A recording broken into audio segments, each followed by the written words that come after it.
काहे नहीं करते हो? स्कूल नहीं है, जगह में है ताज तार तो है, हाँ? तार तो है स्कूल। तो कभी कोशिश किए हो पढ़ने जाने के लिए? ना कर कोई कोशिश नहीं किया पढ़ाने के लिए तुम लोग को? कोई नहीं कोई आता है कि चलिए पढ़ने? आता है तो वो कहीं नहीं जाते हैं पढ़ने। लेकिन भारत के प्रधानमंत्री नरेंद्र मोदी का दावा है कि एक दिन 2047 तक हमारा देश भारत विकसित देश कहलाएगा। लेकिन सोचिए, जब तक गांव विकसित नहीं होगा तब तक देश का विकसित होना कल्पना से परे है, कभी नहीं हो सकता है। तो आपका कांगू भूया। कांगू भुइयां, हाँ, कौन सा गांव है आपका? सागरपुर। सागरपुर। सागरपुर है हाँ, तो सागरपुर रहते हैं, कौन सा प्रखंड में है ये? देवराज में। मंटू मंटू, कहाँ जा रहे हो? घर है। पढ़ाई करते हो? आपने एक वीडियो को देखा कि किस तरह से वो मासूम बच्चा बोल रहा है कि हमारे गांव में बिजली भी नहीं है, विद्यालय भी नहीं है। लेकिन भारत के प्रधानमंत्री नरेंद्र मोदी का दावा है कि एक दिन 2047 तक हमारा देश भारत विकसित देश कहलाएगा।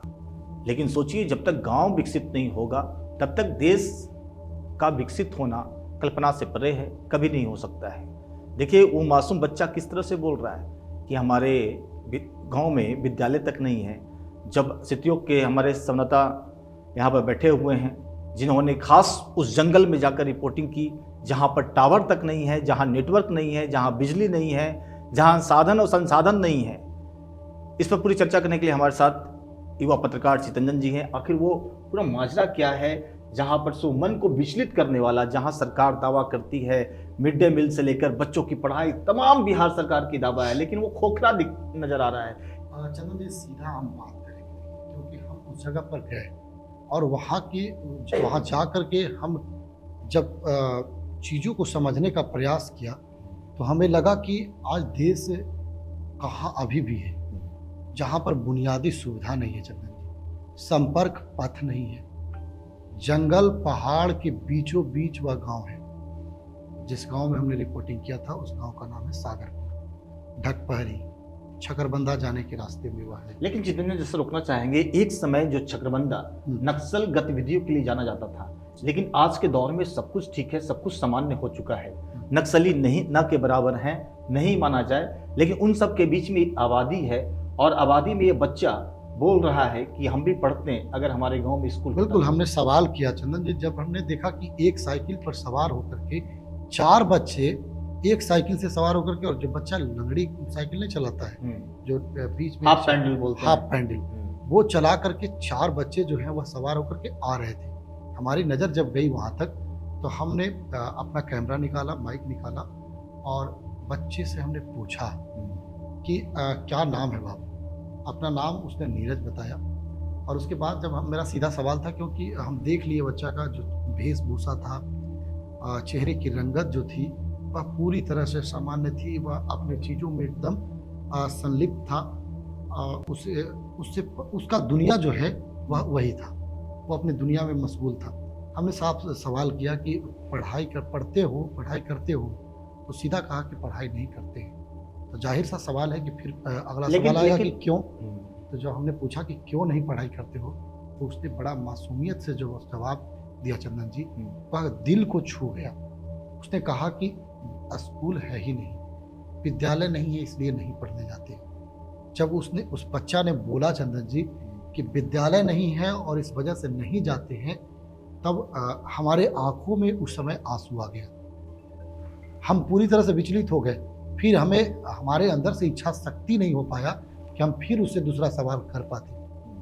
उसने फिर बताया कि मेरा घर जो है वह यहाँ है, मैं यहाँ रहता हूँ, सागरपुर में अपने ननिहाल में रहता हूँ। अब बताइए, वो ननिहाल में रहता है। उसने जब बताया, फिर उसके बाद वहीं पर एक बुजुर्ग व्यक्ति थे, उस बुजुर्ग व्यक्ति से हमने इंटरव्यू किया। आप वो इंटरव्यू भी देख लीजिए। देखिए, अभी मैं मौजूद हूँ ऐसे जगह पर जहाँ चारों तरफ पहाड़ जंगल ही दिखता होगा, ना आने के लिए सड़क है, ना जाने के लिए कोई रास्ता।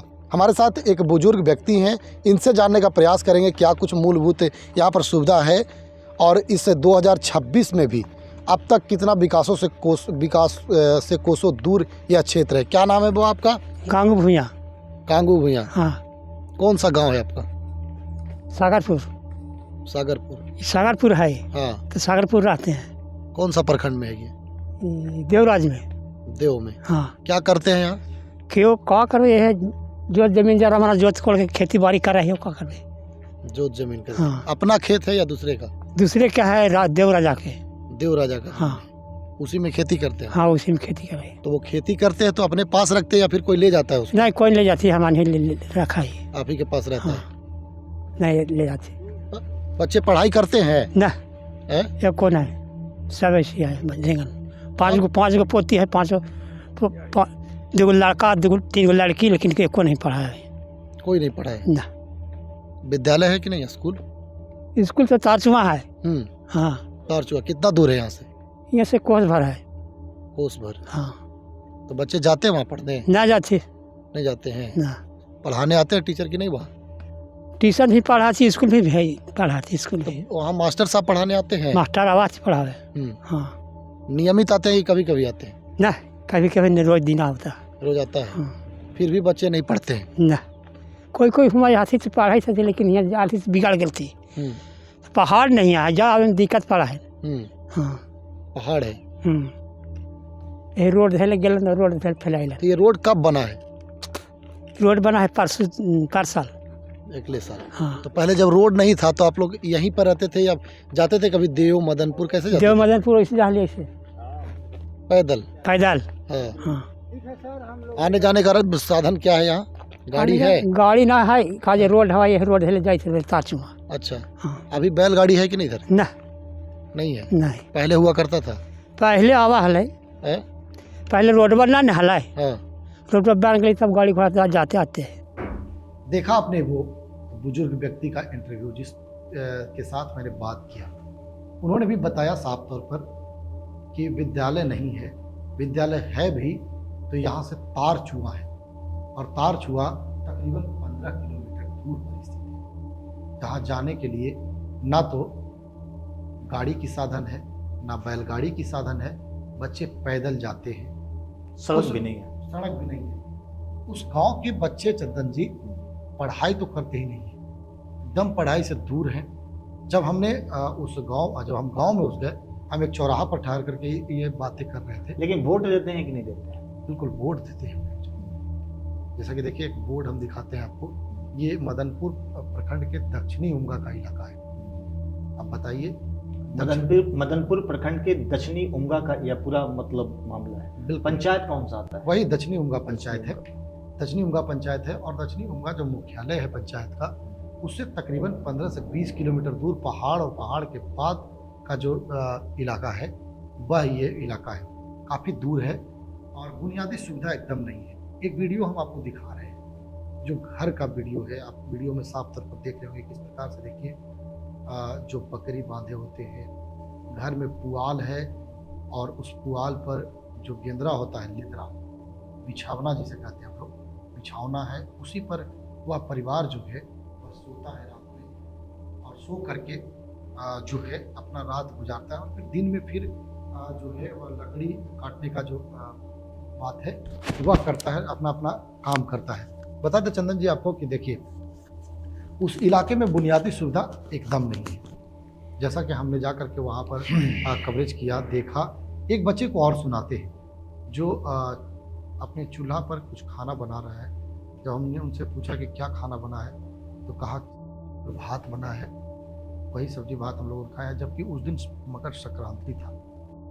क्या बन रहा है?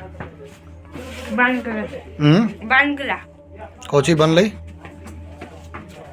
चटनी भात। तो आपने देखा कि किस तरह से पूरी की पूरी जो स्टोरी कवर कर कर हमारे सहयोगी पत्रकार, युवा पत्रकार चितरंजन कुमार जो वहां जाकर लेकर आए हैं। बाकी और कुछ वहां की बात बिल्कुल देखिए, मकर संक्रांति के दिन चंदन जी आपको बता दें कि उस क्षेत्र में जो छकरबंधा का जंगल है, उस जंगल में औरंगाबाद लोकसभा के जो सांसद हैं, उन्होंने चूड़ा दही भोज का आयोजन कराया था। तो उसी रास्ते से मदनपुर क्षेत्र के जिला परिषद सदस्य हैं, राजद के नेता है शंकर यादव, वह गुजर रहे थे।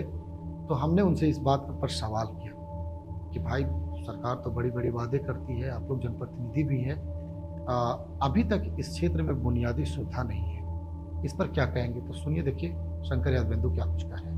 हमने अभी एक वीडियो बनाया था, लोगों से, बच्चों से पूछा था, उन लोगों का कहना था कि स्कूल नहीं है, इस वजह से हम पढ़ते नहीं हैं। आज भी इस 2026 में विद्यालय नहीं है, उस वजह से बच्चे पढ़ाई नहीं कर रहे हैं।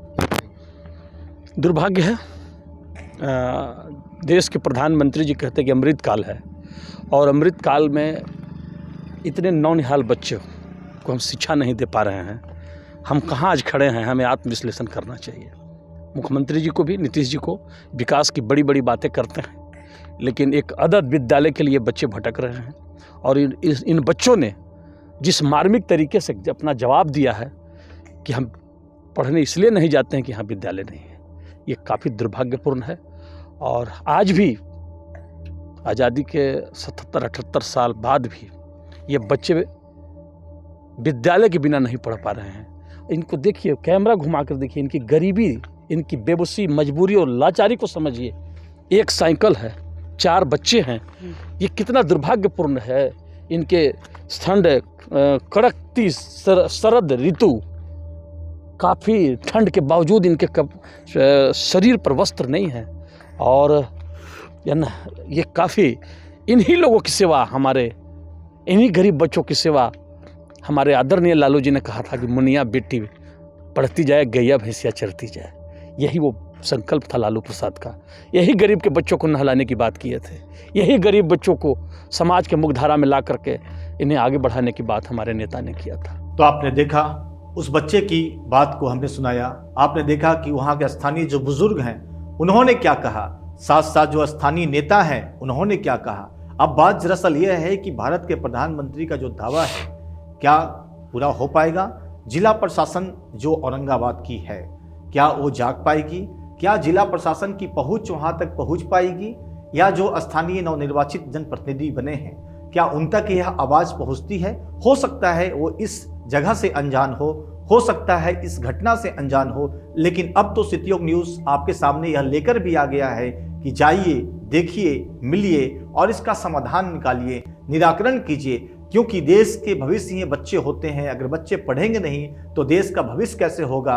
और जब देश का भविष्य अच्छा तैयार नहीं हो सकता है तो हमारा देश विकसित देश कैसे बन सकता है? सवाल अब है यहाँ पर है।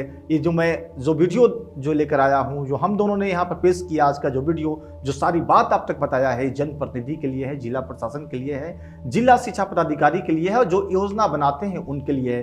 कृपया कर आपसे मैं रिक्वेस्ट करना चाहूँगा कि एक बार जाकर उस गाँव को आप देखिए, मुआयना कीजिए। अगर आपको लगता है कि यहाँ पर योजना आनी चाहिए, स्कूल बननी चाहिए, सड़कें बननी चाहिए, तो ज़रूर इसको बनाया जाए, क्योंकि वहाँ पर भी किसी की ज़िंदगी जिया जा रहा है किसी के द्वारा। बहुत बहुत धन्यवाद। हमारे साथ सहयोगी पत्रकार चितरंजन कुमार थे। मिलते हैं